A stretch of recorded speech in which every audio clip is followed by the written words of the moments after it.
നമസ്കാരം. Raf talk ഫുട്ബോളിലേക്ക് അവർക്കും സ്വാഗതം. Does Ronaldo help or hinder Portugal? പോർച്ചുഗലിന്റെ യൂറോ കപ്പിൽ ആദ്യ മത്സരം ഇന്നലെയായിരുന്നല്ലോ. സെച്ചിയക്കെതിരെ 2-1 അവർ വിജയിച്ച കാര്യത്തിന് ശേഷം യൂറോ കപ്പിനെ കുറിച്ച് വിശകലനം ചെയ്യുന്ന ESPN FCയുടെ ലേഖനത്തിൽ വന്നൊരു കാര്യമാണിത്. ക്രിസ്ത്യാനോ റൊണാൾഡോ പോർച്ചുഗലിന് ഒരു സഹായകരമാണോ അതല്ല അവർക്കൊരു തടസ്സമാണോ എന്നാണ് ചോദ്യം. അതിന് കുറേ കാര്യങ്ങൾ അവരതിൽ പറഞ്ഞു വെക്കുന്നുണ്ട്. ഇപ്പോൾ ഈ കളി വിജയിച്ചു, 2-1 വിജയിച്ചു. ഫ്രാൻസിസ്കോ കോൺസിസാവോ അവസാന ഘട്ടത്തിൽ നേടിയ ഗോളിന് അവർ വിജയിച്ചു. ആ ഗോൾ ഇല്ലായിരുന്നെങ്കിലോ, ടീം വിജയിച്ചില്ലായിരുന്നെങ്കിലോ നിങ്ങൾ എങ്ങനെ ഇതിനെ വിലയിരുത്തും? അപ്പോൾ ആ ഗോൾ അത് വന്നു വിജയിച്ചു എന്നുള്ളത് കൊണ്ട് എല്ലാം ഓക്കെ ആണെന്ന അർത്ഥമുണ്ടോ എന്നവർ ചോദിക്കുന്നുണ്ട്. ഡിഫൻസിൽ 41 വയസ്സുള്ള ഒരാളെ കളിപ്പിക്കുന്നുണ്ട്, മുന്നേറ്റത്തിൽ 39 വയസ്സുള്ള മറ്റൊരാളും. കൂടുതൽ മികച്ച എതിരാളികൾക്കെതിരെ പോർച്ചുഗലിന് വിജയിച്ചു കയറാൻ ഇത് മതിയാവുമോ? ഗോൺസാലോ റാമോസിനെ പോലുള്ള ഒരു താരത്തെ പുറത്തിരുത്തിക്കൊണ്ടാണ് ക്രിസ്ത്യാനോ റൊണാൾഡോയെ കളിപ്പിക്കുന്നത് എന്നുകൂടി പലരും ചൂണ്ടിക്കാണിക്കുന്നു. വിമർശകർ അത്തരത്തിൽ കാര്യങ്ങളുമായിട്ട് മുന്നോട്ടേക്ക് വരുന്നു. നമ്മൾ ആദ്യം എന്താണ് ESPN FC പറയുന്നതെന്ന് നോക്കാം. അതിലവർ പറയുന്നൊരു കാര്യം, ക്രിസ്ത്യാനോ റൊണാൾഡോ മറ്റൊരു പേഴ്സണൽ റെക്കോർഡ് കൂടി പോർച്ചുഗൽ വിജയിച്ചപ്പോൾ സ്വന്തമാക്കിയിട്ടുണ്ട്. പക്ഷെ അതുകൊണ്ട് എല്ലാം ശരിയായിട്ടുണ്ടോ, അല്ലെങ്കിൽ അങ്ങനെയാണോ എന്നാണ് അവർ ആദ്യം തന്നെ ചോദിച്ചു വെക്കുന്നത്. പിന്നെ പറയുന്ന ഒരു കാര്യം, ക്രിസ്ത്യാനോ റൊണാൾഡോ ടീമിന് ഹെൽപ്പാണോ അതല്ല ഹിൻഡ്രൻസ് ആണോ?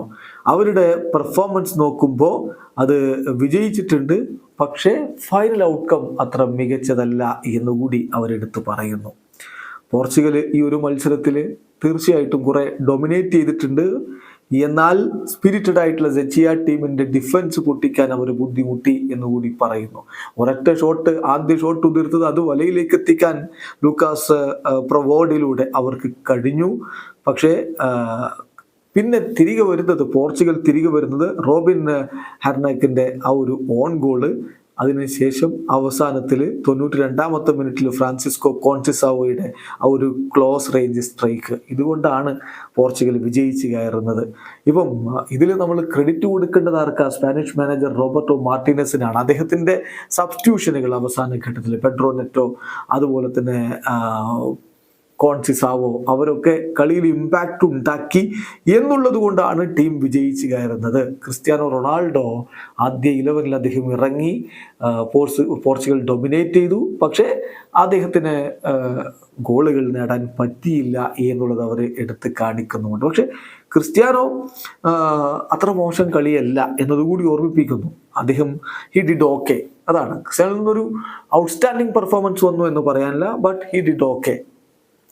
ഫ്യൂവസ്റ്റ് ടച്ചസ് 32, അതുപോലെ തന്നെ മോസ്റ്റ് ഷോട്ടുകൾ അദ്ദേഹത്തിൻ്റെ ഭാഗത്ത് നിന്ന് 5, ഇതൊക്കെയാണ് വന്നത്. പക്ഷെ 39-കാരനായിട്ടുള്ള ഒരു താരത്തെ സ്റ്റാർട്ടിംഗ് ലൈനപ്പിൽ വെക്കുമ്പോൾ, 6ാമത്തെ യൂറോ കപ്പ് കളിക്കുന്ന ആദ്യ താരത്തെ കളിക്കാനിറക്കുമ്പോൾ സ്വാഭാവികമായിട്ടും ചില പ്രശ്നങ്ങളുണ്ട്. പ്രായം കൂടിയ 2 താരങ്ങൾ ഒരുപോലെ 11-ൽ വരുമ്പോൾ ടീമിനത് വലിയ ടീമുകളോട് ഏറ്റുമുട്ടുമ്പോൾ ബുദ്ധിമുട്ടുണ്ടാക്കുമോ എന്നതാണ് ചോദ്യം. പക്ഷെ എന്തായാലും ഈ താരത്തിന് വേണ്ടിയിട്ടാണ് ആരാധകരെത്തുന്നത്.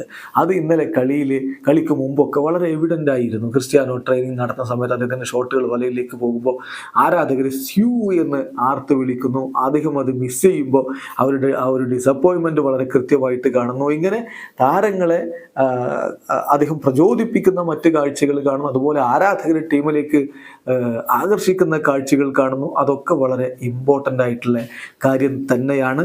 ഏതായാലും വിജയിച്ചത് കൊണ്ട് നമ്മൾ മറ്റ് കാര്യങ്ങൾ ഇനി പറയുന്നതിൽ അർത്ഥമില്ല എന്ന് പറഞ്ഞുകൊണ്ട് അവസാനിപ്പിക്കുമ്പോൾ ചോദ്യം ഇതാണ്, ക്രിസ്ത്യാനോ പോർച്ചുഗലിന് തടസ്സമായി നിൽക്കുന്നുണ്ടോ?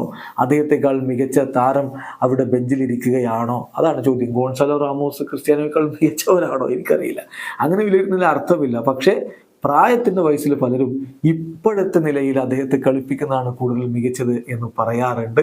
എന്നാൽ ക്രിസ്ത്യാനോ മെറിറ്റിൻ്റെ അടിസ്ഥാനത്തിൽ തന്നെയാണ് പോർച്ചുഗീസ് ടീമിലേക്ക് വന്നിരിക്കുന്നത് എന്ന് കോച്ച് റോബർട്ടോ മാർട്ടിനസ് കഴിഞ്ഞ ദിവസം പറഞ്ഞത് മറക്കേണ്ടതില്ല. ഈ പെർഫോമൻസ് അത്ര ഒരു ബാഡ് പെർഫോമൻസ് ആണ് എന്ന് എനിക്ക് തോന്നുന്നില്ല. 100% പാസിംഗ് ആക്യുറസി, 32 ടച്ചുകൾ, 22 പാസിൽ 22ഉം അദ്ദേഹം കംപ്ലീറ്റ് ചെയ്തു, 5 ഷോട്ടുകൾ, 2 കീ പാസുകൾ, ഒരു ബിഗ് ചാൻസ് അദ്ദേഹം ക്രിയേറ്റ് ചെയ്തു. സോ വിമർശകർക്ക് എന്തും പറയാം, CR7 അത്ര മോശമായിട്ടല്ല കളിച്ചത്.